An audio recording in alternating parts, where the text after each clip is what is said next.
Hello students, ਅੱਜ ਅਸੀਂ welcome life ਦਾ second lesson ਕਰਨ ਜਾ ਰਹੇ ਹਾਂ। Respect for the society, respect for the parents and the elderly.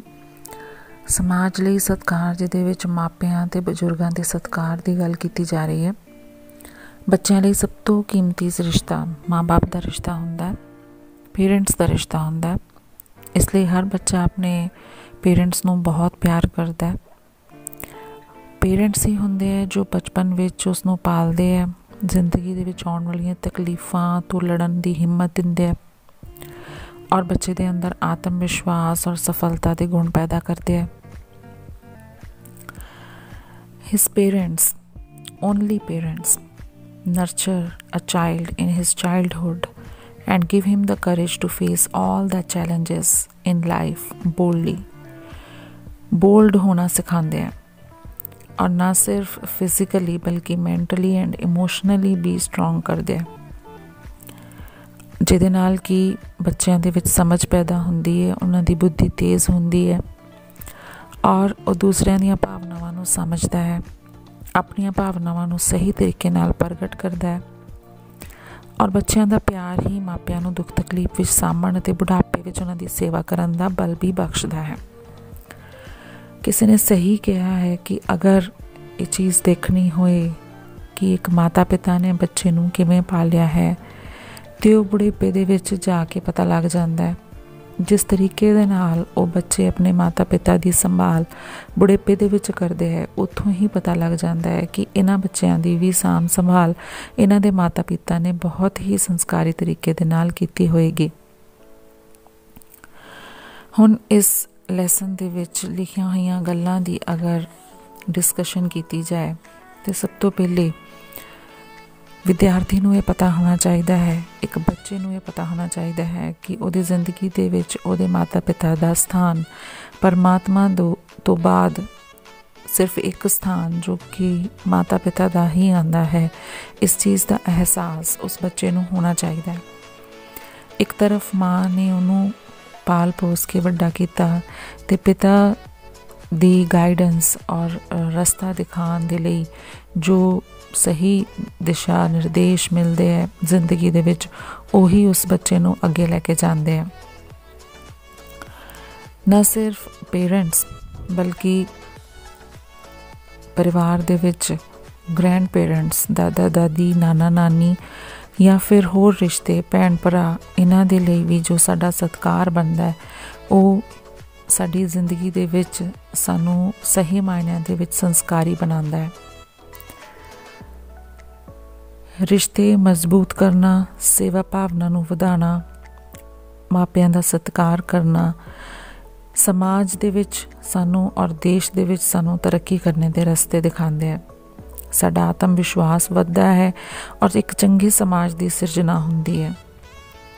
ਪਹਿਲੇ ਜੁਆਇੰਟ ਫੈਮਿਲੀਜ਼ ਹੁੰਦੀਆਂ ਸੀ, ਵੱਡੇ ਪਰਿਵਾਰ ਹੁੰਦੇ ਸੀ ਜਿਨ੍ਹਾਂ ਦੇ ਵਿੱਚ ਕਿ ਬੱਚੇ ਇਹਨਾਂ ਚੀਜ਼ਾਂ ਨੂੰ ਅੱਛੀ ਤਰ੍ਹਾਂ ਸਮਝ ਜਾਂਦੇ ਸੀ ਕਿ ਜਿਸ ਤਰੀਕੇ ਦੇ ਨਾਲ ਸਾਡੇ ਮਾਤਾ ਪਿਤਾ ਸਾਡੇ ਦਾਦਾ ਦਾਦੀ ਦੀ ਮਦਦ ਕਰਦੇ ਹੈ, ਉਹਨਾਂ ਦੀ ਸੇਵਾ ਕਰਦੇ ਹੈ, ਉਸੇ ਹੀ ਤਰੀਕੇ ਦੇ ਨਾਲ ਅਸੀਂ ਵੀ ਕੰਮ ਕਰਨੇ। ਉਹਨਾਂ ਨੂੰ ਕਿਤੇ ਸਿੱਖਣ ਜਾਣ ਦੀ ਜ਼ਰੂਰਤ ਨਹੀਂ ਹੁੰਦੀ ਸੀ। ਲੇਕਿਨ ਹੁਣ ਨਿਊਕਲੀਅਰ ਫੈਮਲੀਜ਼ ਹੋ ਗਏ, ਪਰਿਵਾਰ ਛੋਟੇ ਹੋ ਗਏ ਆ ਔਰ ਬੱਚਿਆਂ ਨੂੰ ਇਸ ਗੱਲ ਦਾ ਅਹਿਸਾਸ ਨਹੀਂ ਹੋ ਪਾਉਂਦਾ ਕਿ ਉਹਨਾਂ ਦੀ ਲਾਈਫ ਦੇ ਵਿੱਚ ਅੱਜ ਨੱਠ ਭੱਜ ਦੀ ਜ਼ਿੰਦਗੀ ਦੇ ਵਿੱਚ ਉਹਨਾਂ ਦੇ ਮਾਤਾ ਪਿਤਾ ਦੀ ਕੀ ਅਹਿਮ ਭੂਮਿਕਾ ਹੈ, ਉਹਨਾਂ ਦੀ ਕੀ ਜਗ੍ਹਾ ਹੈ। ਅੱਜ ਦਾ ਬੱਚਾ ਸੋਚਦਾ ਹੈ ਕਿ ਜੋ ਮੇਰਾ ਨਜ਼ਰੀਆ ਹੈ, ਮੈਂ ਬਹੁਤ ਜ਼ਿਆਦਾ ਮਾਡਰਨ ਹਾਂ, ਮੈਂ ਬਹੁਤ ਜ਼ਿਆਦਾ ਐਡਵਾਂਸ ਹਾਂ, ਮੈਨੂੰ ਬਹੁਤ ਸਾਰੇ ਸਕਿੱਲਸ ਦੀ ਨੌਲੇਜ ਹੈਗੀ ਹੈ ਔਰ ਮੇਰੇ ਮਾਤਾ ਪਿਤਾ ਤਾਂ ਬਹੁਤ ਬੈਕਵਰਡ ਹੈ, ਇਹਨਾਂ ਨੂੰ ਉਹਨਾਂ ਚੀਜ਼ਾਂ ਦਾ ਜ਼ਿਆਦਾ ਗਿਆਨ ਨਹੀਂ ਹੈ। ਇਸ ਕਰਕੇ ਇਹ ਜੋ ਗੈਪ ਪੈ ਜਾਂਦਾ ਹੈ, ਇਹਦੇ ਕਰਕੇ ਬੱਚੇ ਨੂੰ ਲੱਗਦਾ ਹੈ ਕਿ I am so superior from them. ਲੇਕਿਨ ਇਹ ਗਲਤ ਹੈ। ਬੱਚਿਆਂ ਦੇ ਕੋਲ ਹੋ ਸਕਦਾ ਹੈ ਨਵੇਂ ਜ਼ਮਾਨੇ ਦੀ ਸਕਿੱਲਸ ਹੋ ਸਕਦੀਆਂ ਹੈ, ਨਵੀਆਂ ਚੀਜ਼ਾਂ ਉਹਦੀ ਨੌਲੇਜ ਹੋ ਸਕਦੀ ਹੈ, ਲੇਕਿਨ ਪੇਰੈਂਟਸ ਦੇ ਕੋਲ ਉਹਨਾਂ ਦੀ ਲਾਈਫ ਦਾ ਐਕਸਪੀਰੀਅੰਸ ਹੈ। ਇਸ ਗੱਲ ਨੂੰ ਖਾਸ ਖਿਆਲ ਦੇ ਵਿੱਚ ਰੱਖਣਾ ਹੈ ਕਿ ਜ਼ਿੰਦਗੀ ਦੇ ਵਿੱਚ ਅਗਰ ਤੁਸੀਂ ਤਰੱਕੀ ਦੇ ਰਾਹ 'ਤੇ ਜਾਂਦੇ ਹੋ ਤਾਂ ਸਿਰਫ ਔਰ ਸਿਰਫ ਮਾਪੇ ਹੀ ਤੁਹਾਡੀ ਤਰੱਕੀ ਨੂੰ ਦੇਖ ਕੇ ਖੁਸ਼ ਹੁੰਦੇ ਹੈ, ਦੂਸਰਾ ਕੋਈ ਨਹੀਂ। ਚਾਹੇ ਉਹ ਕਿੰਨਾ ਹੀ ਕਲੋਜ਼ ਹੋਏ, ਤੁਹਾਡਾ ਦੋਸਤ, ਮਿੱਤਰ, ਰਿਸ਼ਤੇਦਾਰ ਕੋਈ ਵੀ ਹੋਏ। ਜੋ ਖੁਸ਼ੀ ਮਾਤਾ ਪਿਤਾ ਨੂੰ ਤੁਹਾਡੀ ਤਰੱਕੀ ਦੇਖ ਕੇ ਮਿਲਦੀ ਹੈ ਉਹ ਕਿਸੇ ਨੂੰ ਹੋਰ ਨੂੰ ਨਹੀਂ ਮਿਲਦੀ। ਸਿਰਫ ਬਾਹਰੀ ਦਿਖਾਵੇ ਦੇ ਨਾਲ ਲੋਕ ਤੁਹਾਨੂੰ ਵਧਾਈ ਦੇ ਦੇਣਗੇ, ਲੇਕਿਨ ਅੰਦਰੋਂ ਉਸ ਚੀਜ਼ ਨੂੰ ਮਨ ਦੇ ਵਿੱਚ ਰੱਖਦੇ ਹੈ। ਇਸ ਕਰਕੇ ਇਸ ਗੱਲ ਦਾ ਖਾਸ ਖਿਆਲ ਰੱਖਿਆ ਜਾਏ ਕਿ ਸਾਰੇ ਸੰਸਾਰ ਦੀ ਗੱਲ ਇੱਕ ਤਰਫ ਔਰ ਮਾਤਾ ਪਿਤਾ ਦੀ ਗੱਲ ਇੱਕ ਤਰਫ।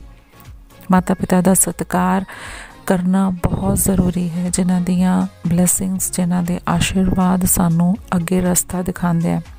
ਸਾਡੇ ਰਸਤੇ ਦੇ ਵਿੱਚ ਆਉਣ ਵਾਲੀਆਂ ਮੁਸੀਬਤਾਂ ਦਾ ਹੱਲ ਕਰਨ ਲਈ ਸਾਡੇ ਨਾਲ ਪੇਰੈਂਟਸ ਖੜ੍ਹੇ ਹੈ। ਸਾਨੂੰ ਇਸ ਚੀਜ਼ ਦਾ ਮਾਣ ਹੋਣਾ ਚਾਹੀਦਾ ਹੈ। ਔਰ ਇੱਕ ਬਹੁਤ ਹੀ ਅੱਛੀ ਕਵਿਤਾ ਜੋ ਕਿ ਤੁਹਾਡੀ ਵੈਲਕਮ ਲਾਈਫ ਦੀ ਪੰਜਾਬ ਸਕੂਲ ਐਜੂਕੇਸ਼ਨ ਬੋਰਡ ਦੀ ਬੁੱਕ ਦੇ ਵਿੱਚ ਪ੍ਰਗਟ ਸਿੰਘ ਬੰਡਾਲਾ ਇੱਕ ਕਵੀ ਨੇ ਲਿਖੀ ਹੋਈ ਹੈ, ਉਸ ਪੋਇਮ ਨੂੰ ਜ਼ਰੂਰ ਪੜ੍ਹਨਾ। ਮੈਨੂੰ ਜੰਨਤ ਵਾਲੀ ਥਾਂ ਮੇਰੇ ਕੋਲ ਮਾਪੇ ਨੇ, ਉਸ ਰੱਬ ਦਾ ਸ਼ੁਕਰ ਕਰਾਂ ਮੇਰੇ ਕੋਲ ਮਾਪੇ ਨੇ। ਅੱਧੀ ਰਾਤ ਪਿਆਸ ਲੱਗੇ ਇੱਕ ਵਾਰ ਕਹਾਂ ਜੇ ਪਾਣੀ, ਬਿਨਾਂ ਦੇਰਿਓਂ ਪਾਣੀ ਦਿੰਦੀ ਮੇਰੀ ਮਾਂ ਸੁਆਣੀ। ਮੈਂ ਨਾ ਜਾਣਾ ਕਿਹੜੇ ਵੇਲੇ ਸੌਂਦੀ ਮੇਰੀ ਮਾਂ, ਮੇਰੇ ਕੋਲ ਮਾਪੇ ਨੇ ਮੈਨੂੰ ਜੰਨਤ ਵਾਲੀ ਥਾਂ। ਪਾਪਾ ਦੀਆਂ ਝਿੜਕਾਂ ਵਿੱਚ ਡਾਢਾ ਪਿਆਰ ਨਜ਼ਰ ਹੈ ਆਉਂਦਾ, ਉਹਨਾਂ ਦਾ ਤਾਂ ਹਰ ਸੁਪਨਾ ਬਸ ਸਾਡੇ ਲਈ ਹੈ ਹੁੰਦਾ। ਹਰ ਇੱਕ ਇੱਛਾ ਪੂਰੀ ਕਰਦੇ ਜੋ ਵੀ ਮੂੰਹੋਂ ਕਹਾਂ, ਮੇਰੇ ਕੋਲ ਮਾਪੇ ਨੇ ਮੈਨੂੰ ਜੰਨਤ ਵਾਲੀ ਥਾਂ। ਸੁਖੀ ਰੱਖੀ ਬੱਚਿਆਂ ਨੂੰ ਮੌਲਾ, ਸੁਖੀ ਰੱਖੀ ਤੂੰ ਮਾਪੇ, ਕਹੇ ਬੰਡਾਲੇ ਵਾਲਾ ਸਭ ਤੇ ਮਿਹਰ ਕਰੋ ਜੀ ਆਪੇ। ਪ੍ਰਗਟ ਸਿਆਂ ਸਭ ਬੱਚਿਆਂ 'ਤੇ ਮਾਪਿਆਂ ਦੀ ਰਹੇ ਛਾਂ, ਮੇਰੇ ਕੋਲ ਮਾਪੇ ਨੇ ਮੈਨੂੰ ਜੰਨਤ ਵਾਲੀ ਥਾਂ।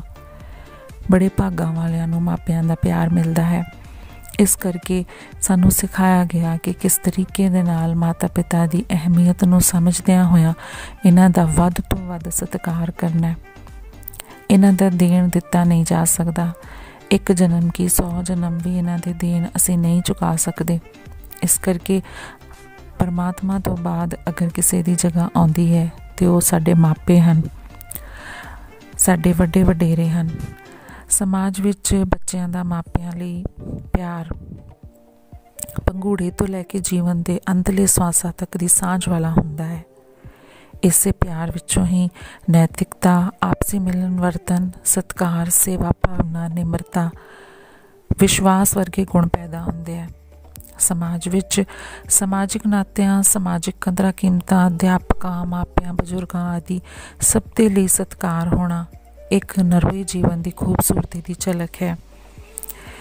ਇਸ ਦੇ ਨਾਲ ਨਾਲ ਹੀ ਸਕੂਲ, ਜਦੋਂ ਸਟੂਡੈਂਟ ਜਾਂ ਵਿਦਿਆਰਥੀ ਆਪਣੇ ਪਰਿਵਾਰ ਦੇ ਵਿੱਚੋਂ ਨਿਕਲ ਕੇ ਕਿਸੇ ਵਿਦਿਆਲੇ ਦੇ ਵਿੱਚ ਦਾਖਲਾ ਲੈ ਲੈਂਦਾ ਹੈ ਅਤੇ ਅਗਲੀ ਪੜ੍ਹਾਈ ਉੱਥੋਂ ਸ਼ੁਰੂ ਹੁੰਦੀ ਹੈ। ਜਿਸ ਤਰ੍ਹਾਂ ਅਸੀਂ ਮਾਪਿਆਂ ਦਾ ਸਤਿਕਾਰ ਕਰਨਾ ਹੈ, ਉਸੇ ਹੀ ਤਰੀਕੇ ਦੇ ਨਾਲ ਉਸ ਵਿਦਿਆਲੇ ਦਾ, ਉਸ ਸਕੂਲ ਦੇ ਪ੍ਰਤੀ ਵੀ ਸਾਡੀ ਰਿਸਪੈਕਟ ਹੋਣੀ ਬਹੁਤ ਜ਼ਰੂਰੀ ਹੈ, ਜਿੱਥੇ ਜਾ ਕੇ ਅਸੀਂ ਆਪਣੀ ਜ਼ਿੰਦਗੀ ਦੀ ਜੋ ਨੀਂਹ ਹੈ, ਗਿਆਨ ਦੀ ਨੀਂਹ ਉੱਥੋਂ ਰੱਖਣੀ ਹੈ। ਬਹੁਤ ਸਾਰੀਆਂ ਚੀਜ਼ਾਂ ਦਾ ਗਿਆਨ ਸਾਨੂੰ ਸਕੂਲ ਕਰਵਾਉਂਦਾ ਹੈ, ਬਹੁਤ ਸਾਰੀਆਂ ਨਵੀਆਂ ਚੀਜ਼ਾਂ ਜੋ ਅਸੀਂ ਜ਼ਿੰਦਗੀ ਦੇ ਰਸਤੇ 'ਤੇ ਜਿਉਣ ਵਾਸਤੇ ਸਾਨੂੰ ਜ਼ਰੂਰੀ ਹੈ। ਉਹ ਗਿਆਨ ਸਾਨੂੰ ਹਾਸਿਲ ਕਰਵਾਉਣ ਲਈ ਇੱਕ ਇਮਾਰਤ ਬਣਾਈ ਗਈ ਹੈ, ਜਿਹਨੂੰ ਸਕੂਲ ਜਾਂ ਵਿਦਿਆਲਾ ਬੋਲਿਆ ਜਾਂਦਾ ਹੈ, ਵਿੱਦਿਆ ਦਾ ਮੰਦਿਰ ਬੋਲਿਆ ਜਾਂਦਾ ਹੈ। ਜਿਸ ਤਰੀਕੇ ਦੇ ਨਾਲ ਇੱਕ ਮੰਦਿਰ ਦੇ ਵਿੱਚ ਅਸੀਂ ਪ੍ਰਭੂ ਦੀ ਮੂਰਤੀ, ਪਰਮਾਤਮਾ ਦੀ ਮੂਰਤੀ ਦਾ ਆਦਰ ਕਰਦੇ ਹਾਂ, ਸਤਿਕਾਰ ਕਰਦੇ ਹਾਂ, ਸ਼ੀਸ਼ ਝੁਕਾਉਂਦੇ ਹਾਂ, ਉਸੇ ਹੀ ਤਰ੍ਹਾਂ ਉਹ ਮੰਦਿਰ ਜਿੱਥੇ ਸਾਨੂੰ ਵਿੱਦਿਆ ਦਾ ਦਾਨ ਹਾਸਿਲ ਕੀਤਾ ਜਾਣਾ ਹੈ, ਅਸੀਂ ਵਿੱਦਿਆ ਦਾ ਦਾਨ ਲੈਣਾ ਹੈ। ਅਸੀਂ ਆਪਣੇ ਵੱਡਿਆਂ ਤੋਂ, ਜੋ ਵੀ ਸਾਡੇ ਸਾਹਮਣੇ ਆ ਕੇ ਖੜ੍ਹੇ ਹੋ ਕੇ ਸਾਨੂੰ ਕੁਝ ਸਿਖਾ ਰਹੇ ਹੈ, ਸਾਡੇ ਟੀਚਰ, ਸਾਡੇ ਅਧਿਆਪਕ, ਉਹਨਾਂ ਤੋਂ ਅਸੀਂ ਚੰਗੀਆਂ ਚੀਜ਼ਾਂ ਸਿੱਖਣੀਆਂ ਹੈ।